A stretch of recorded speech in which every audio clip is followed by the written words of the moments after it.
আসসালামু আলাইকুম এভরিওয়ান। প্রতিদিনের মতো আমি আরও একটি নতুন রেসিপি নিয়ে এসেছি।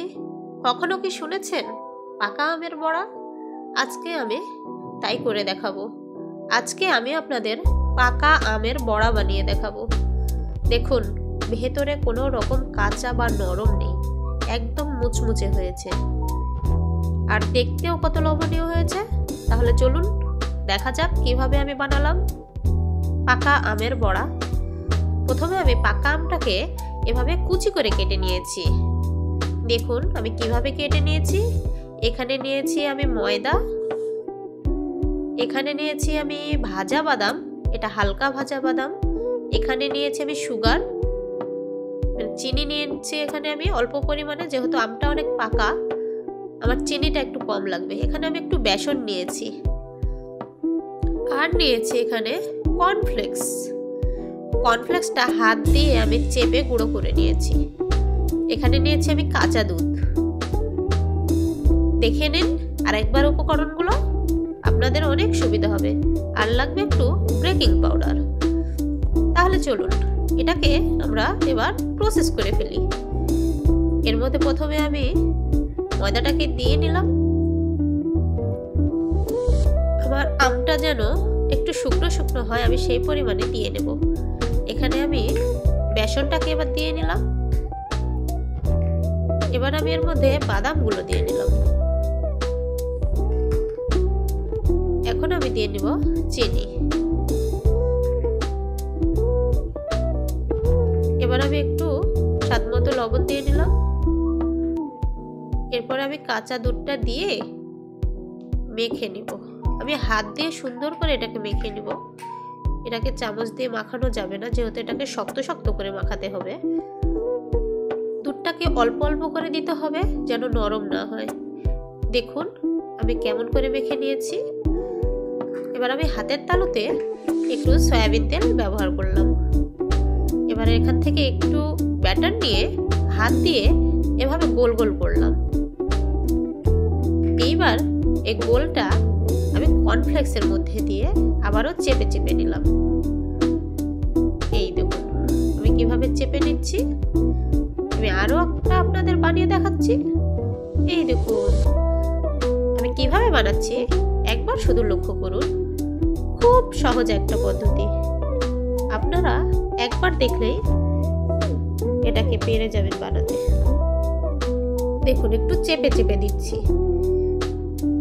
যেন এটাকে আমার ভাজতে সুবিধা হয়। দেখুন এভাবে আমি চেপে দিচ্ছি। এবার এগুলো আমি একটা শুকনো পাত্রে নিয়ে নেব। আমি একটা একটা করে সবগুলো এভাবে বানিয়ে নিয়েছি। দেখুন দেখতেও কত সুন্দর হয়েছে। চলুন এবার এটাকে আমরা ভেজে ফেলি। আমি একটা পাত্রে সয়াবিন তেল দিয়ে দিলাম। তেলটা গরম হয়ে গেছে। এবার আমি একটা একটা করে এখানে সবগুলো দিয়ে দেব। আমার একবারে সবগুলো হবে না, যতটুকু হবে আমি ততটুকু পরিমাণে দিয়ে দিব। এই যে দেখুন আমার একবার দেওয়া শেষ। এটাকে আমি এবার উল্টিয়ে দেব। ওই পাশটা যখন লাল হয়ে যাবে তখন আমাদের উল্টিয়ে দিতে হবে, মানে অন্য পাশ ভেজে নিতে হবে। একটা একটা করে আমি উল্টিয়ে দিচ্ছি যেন ভেঙে না যায়।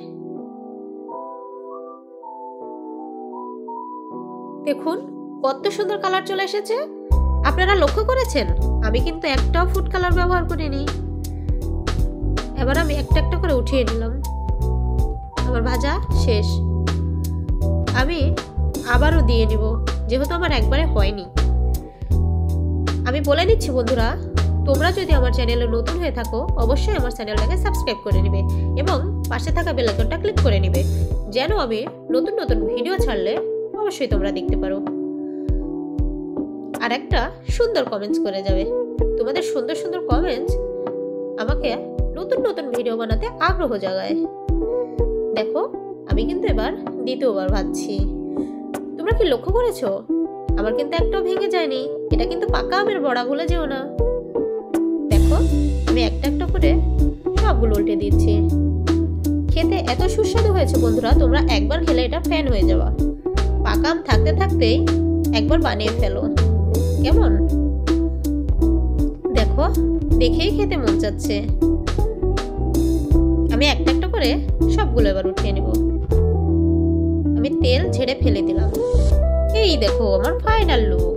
ফুড কালার ছাড়াই এত সুন্দর একটা লোভনীয় নাস্তা পাকা আম থাকতে থাকতে বানিয়ে ফেলো ঝটপট। আমার পুরো ভিডিওটা দেখে আমার সাথে থাকার জন্য তোমাদের অসংখ্য ধন্যবাদ। আমি তোমাদের এবার এই যে একটু সুন্দর করে দেখাবো। দেখো কত সুন্দর মুচমুচে হয়েছে, এবং দেখো ভেতরে কিন্তু একটু নরম নেই, বোঝাই যাচ্ছে না যেটা পাকা আমের বড়া। প্লিজ ভালো লাগলে একটা লাইক, কমেন্ট এবং